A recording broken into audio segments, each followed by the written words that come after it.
హిజ్కియా చావు బ్రతుకుల్లో ఉన్నాడు. మరణకరమైన రోగం వచ్చింది.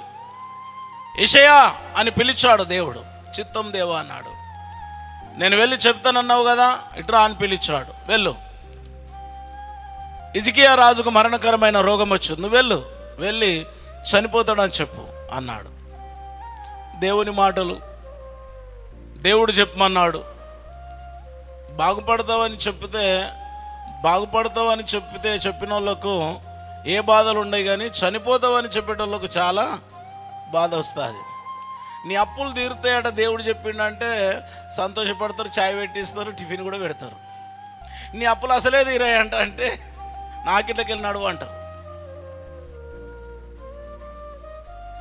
నీకు వచ్చిన రోగం పోతుందట దేవుడు చెప్పిండంటే కూర్చో బిడ్డ కూర్చో, కాకపోతే నువ్వు దాచిపెట్టి నీ కానుక తీసుకుపో అంటారు.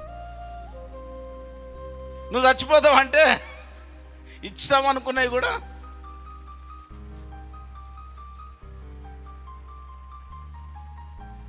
దేవుడు చెప్పమన్నాడు, చెప్తానని వెళ్ళి చెప్తున్నాడు. దేవుడు నాతో చెప్పాడు, నువ్వు మరణం అవుతున్నావు,